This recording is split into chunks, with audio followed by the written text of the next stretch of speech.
Good afternoon. I am Nidhi Sharma, Principal of LK Singhania Public School, and I am very happy to announce that one of our students, Anurag Tiwari, has qualified for NTSC Stage 1.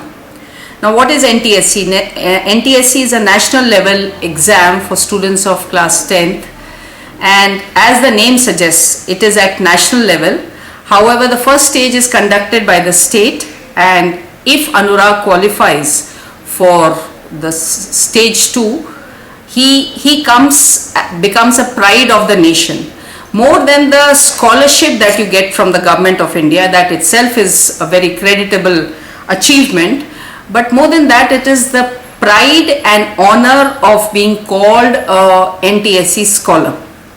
Why it is a pride and honor? Because till say 9th and 10th, children have small Olympiads whereby they sit into competitive exams, but this becomes the first national level competitive exam where you come to know where you stand pan-India.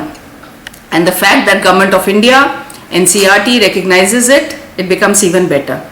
Now, having told you about the exam in stage 1 and 2, there are basically two sets which of course we will ask the teacher and the student also to clarify, which is the MAT and SAT, Mental Aptitude Test and Scholastic Aptitude Test.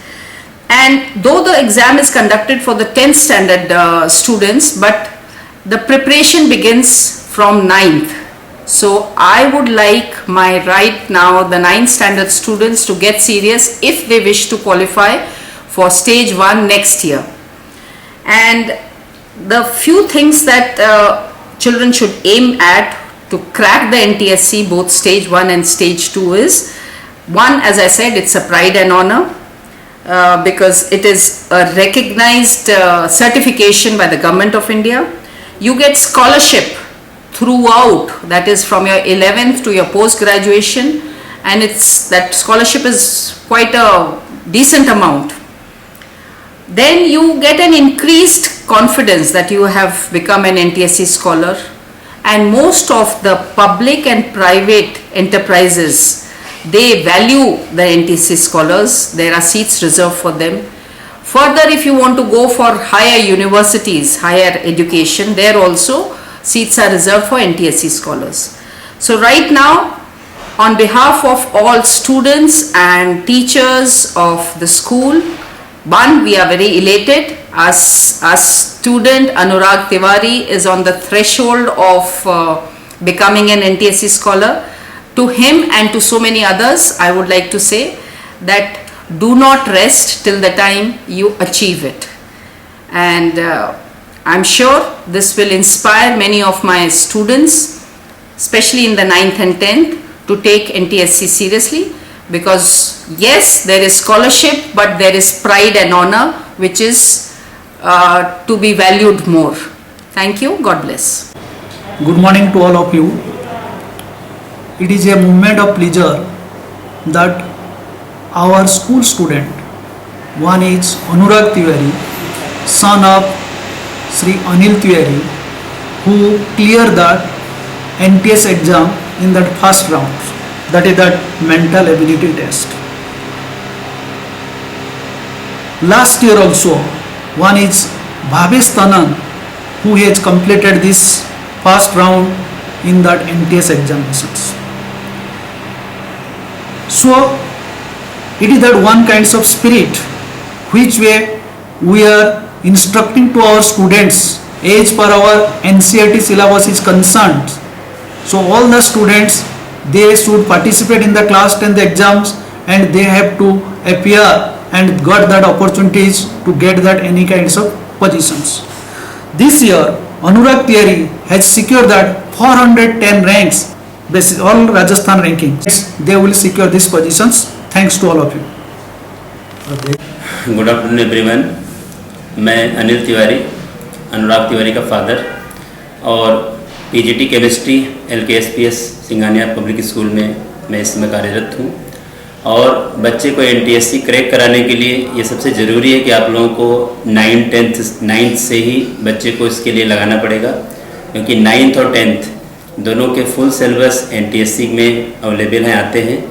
और इसमें सबसे main जो की factor specially बच्चों के लिए ज़रूरी है वो मैट है। मैट जो कि 100 मार्क्स का स्पेशली होता है, और सेट जो होता है वो पूरे 100 मार्क्स के होते हैं। 100 मार्क्स में आपका केवल मेंटल एबिलिटी चेक होती है, जिसमें 100 क्वेश्चंस आएंगे, 50% वेटेज कवर होगा। और अगले जो सेट है उसमें 100 क्वेश्चंस आएंगे, जिसमें सोशल स्टडी, साइंस और मैथ, ये 3 सब्जेक्ट कवर होते हैं। अगर बच्चे का 9th और 10th का साइंस, मैथ और सोशल स्टडी साथ में मेंटल एबिलिटी पर अगर अच्छी पकड़ है तो बच्चा एनटीएससी स्टेज 1 जरूर क्रैक करेगा और स्टेज 2 के लिए एप्लीकेबल होगा। स्टेज 2 जैसा कि पहले से काफ़ी लोगों को पता भी है कि स्टेज 1 ये स्टेट लेवल पर होता है, जो कि अपने राजस्थान में लगभग 500 बच्चे सेलेक्ट होते हैं। और स्टेज 2 जो है ये नेशनल लेवल पर है, एनसीईआरटी कंडक्ट कराती है, और इसमें ऑल ओवर इंडिया 2000 बच्चों का सिलेक्शन होता है। इसलिए पहले नंबर पर बच्चों को आप लोग शुरू से 9 से ही तैयार करिए, जिससे कि बच्चे 10th में आकर के इसके लिए प्रिपेयर रहें। और सबसे ज़रूरी क्या है, अगर बाई चांस आपका बेटा या आपकी बेटी एनटीएससी क्रैक नहीं कर पाती है तो उसको आप लोग इसके लिए भी प्रिपेयर कराइए कि वो अगर बाई चांस डिफीट होता है, अपने गोल को अचीव नहीं कर पाता है, तो भी वो किसी तरह से जो भी पढ़ाई लिखाई उसने की है वो किसी भी एंगल से नुकसान नहीं जाने वाली है, और आगे किसी न किसी स्टेज पर उसकी हेल्प उसको मिलेगी ही मिलेगी। यानी उसको आप लोग उससे ज़्यादा आप लोग प्रिपेयर कराइए, जिससे कि वो अपने लाइफ में आगे बढ़ने के लिए हमेशा तैयार रहे। Thank you. Hello everyone, my name is Anurag and I am a student of class 10th and I am currently studying in LK Singhania Public School. I have recently cracked NTSC first stage. आपको NTSC crack करने के लिए काफ़ी dedicated होना पड़ेगा और आपको उसको टाइम देना पड़ेगा ताकि आप अच्छे से कॉन्सेप्ट्स को रिवाइज कर सकें, उसको पढ़ सकें। और ज़्यादा ऊपर लेवल पे जाने की ज़रूरत नहीं है, लेकिन अगर आप चाहें तो केवल बेसिक्स क्लियर करके भी अपने NTSC क्वालिफाई कर सकते हैं। और मेरा पर्सनल ओपिनियन ये है कि अगर पूछता है कि कितने घंटे की पढ़ाई करी जाए, तो ये बात पूछना ठीक नहीं है। आप अपने हिसाब से पढ़ाई करिए, बस आप कंसंट्रेट होके और फोकस्ड होके पढ़ाई करिए जितनी देर भी आप कर रहे हैं। But at least I think you should study 4 hours to crack NTSC।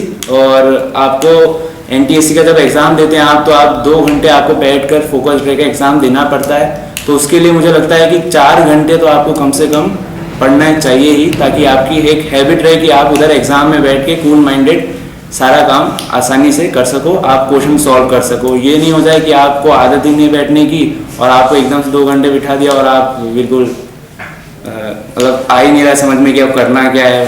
तो उसलिए आपको मतलब एक हैबिट होनी चाहिए। और एक पर्सनल ओपिनियन ये हो गया। और अगला क्वेश्चन ये आता है कि NTSC के लिए पढ़ना क्या है। तो पढ़ना क्या है, इसमें मैथ, जैसा कि सबने बताया है, मैथ सेक्शन होता है 100 मार्क्स का, तो उस पर आप काफ़ी फोकस्ड रहिए, क्योंकि math is a scoring. Math को अगर आप ढीला छोड़ देंगे या फिर आप उसको नहीं कर पाएंगे तो प्रॉब्लम हो जाएगी, क्योंकि फिर उधर सेट में उतने मार्क्स कवर होते नहीं। उसमें जनरली SST आती है, जो कि हर किसी के बस की बात नहीं, मतलब रिवाइज करने में प्रॉब्लम होती है उसको। SST आएगी, मैथ्स आएगी और सारे साइंस के सब्जेक्ट आएंगे। तो इसलिए आपको फोकस्ड मैथ पे करना है, ताकि मैं मैथ में एक अच्छा खासा और एक बढ़िया स्कोर कर लूँ, ताकि जो फर्स्ट एग्ज़ाम जो है वो मैथ का ही है, उसके बाद सेट होता है। तो मैथ में अगर आपको कॉन्फिडेंस आ जाएगा तो आप सेट अपने आप खुद ब खुद अच्छा कर सकते हैं। और मैथ में आपको एनालॉजी और नंबर सिस्टम और letter repeating series and all that, ये सब आपको काफ़ी हद तक करना पड़ेगा। और क्लॉक टेस्ट, कैलेंडर टेस्ट, इनके कम क्वेश्चन आते हैं, लेकिन ये भी स्कोरिंग है। इन सबको अगर आप इन पे फोकस करेंगे तो काफ़ी हद तक आपके लिए बेटर होगा। और अगर सेट की बात करें तो सेट में आपको मैथ्स पर अच्छा खासा कंसंट्रेट करना चाहिए, क्योंकि 20 मार्क्स का होता है सेट, इसलिए 20 मार्क्स का होता है मैथ्स, इसलिए आपको उस पर फोकस रहना चाहिए। साइंस, कमिंग टू साइंस, आप केमिस्ट्री अच्छे से पढ़ें, NCERT से पढ़ें। फिजिक्स में आप न्यूमेरिकल सॉल्व करें, क्योंकि न्यूमेरिकल का वेटेज ज़्यादा होता है। और बायोलॉजी में NCERT प्रिफरेबल है, NCERT के अलावा और कोई सी चीज़ की ज़रूरत नहीं है। और लास्ट में मैं ये कहना चाहूँगा कि अगर आप 9th के स्टूडेंट हो, तो अगर आपको NTSC क्लियर करना है तो आप 9th से उसके लिए लगिए। अभी के जो कॉन्सेप्ट हैं, जो 9th में टीचर्स पढ़ा रहे हैं, उसको अच्छे से मतलब रिवाइज करिए, उसको अच्छे से पढ़िए, ताकि 10th में जाने के बाद आपको केवल एक बार रिवीजन करना पड़े और काफ़ी हद तक आपका काम हो जाए, क्योंकि 10th बोर्ड क्लास होती है, बोर्ड के साथ साथ NTSC भी आपको करना है, तो उसके लिए आपको काफ़ी हद तक ये क्लियर रहना पड़ेगा कि 9th के टॉपिक्स मेरे क्लियर हैं, मुझे केवल 10th पे फोकस करना है और 9th का रिवीजन करना है। 10th के लिए अगर 10th क्लास में आप हैं, आपने 9th के टॉपिक्स अच्छे से पढ़ रखे हैं, तो उनको रिवाइज करिए, साथ ही साथ 10th के भी टॉपिक्स क्लियर करते रहिए कि अब मुझे ये पढ़ना है, ये पढ़ना है, ये पढ़ना है। ऐसे करके आप करेंगे, लास्ट टाइम में केवल रिवीजन, और अगर हो सके तो प्रीवियस ईयर के क्वेश्चंस सॉल्व करिए, ये काफ़ी हद तक बेटर रहेगा। और आखिर में मैं ये कहना चाहूँगा कि NTSC क्लियर करना केवल एक बच्चा ही क्लियर नहीं करता, उसको उसके पेरेंट्स इंस्पायर करते हैं, टीचर्स इंस्पायर करते हैं, तो अपने पेरेंट्स को और टीचर्स को ये थैंकफुल हूँ मैं, और उनको थैंक्स कहना चाहूँगा, और thanks to LKSPS। Thank you. Lala Kailashpat Singhania public school के कक्षा 10 के छात्र अनुराग तिवारी ने राष्ट्रीय प्रतिभा खोज परीक्षा का प्रथम चरण सफलतापूर्वक उत्तीर्ण कर NTSC सेकंड स्टेज क्वालिफाई किया है। यह परीक्षा मानव संसाधन मंत्रालय भारत सरकार द्वारा केंद्र प्रवर्तित योजना राष्ट्रीय प्रतिभा खोज परीक्षा NCERT द्वारा 2 चरणों में आयोजित करवाई जाती है। इस परीक्षा का प्रथम चरण राज्य स्तर पर माध्यमिक शिक्षा बोर्ड द्वारा दिनांक 13 दिसंबर 2020 को आयोजित किया गया, जिसे अनुराग ने और राजस्थान रैंकिंग 410 के साथ उत्तीर्ण किया और NTSC सेकंड स्टेज क्वालिफाई किया। विद्यालय की प्राचार्य श्रीमती निधि शर्मा ने बताया कि लॉकडाउन अवधि में अनुराग ने विद्यालय के अध्यापकों के सहयोग से परीक्षा के दोनों स्तरों बौद्धिक योग्यता और शैक्षिकी योग्यता में कड़ी मेहनत करके अच्छे अंक प्राप्त किए। प्राचार्य ने यह भी बताया कि NTSC फर्स्ट स्टेज हेतु विद्यालय में यह लगातार दूसरे वर्ष सिलेक्शन हुआ है। 2019-20 में विद्यालय के छात्र भावेश तानन ने भी फर्स्ट स्टेज उत्तीर्ण कर सफलता का परचम लहराया। विद्यालय की प्राचार्य श्रीमती निधि शर्मा व उप प्राचार्य श्री HM प्रधान ने NTSC परीक्षा हेतु विद्यालय के छात्रों को इस कोरोना काल में दिशा निर्देश व कड़ी मेहनत कर अच्छा परिणाम देने के लिए संबंधित विषय अध्यापकों के प्रयासों की सराहना की व उत्साहवर्धन किया। वहीं अनुराग ने इस सफलता का श्रेय विद्यालय के अध्यापकों व अपने माता पिता को दिया है।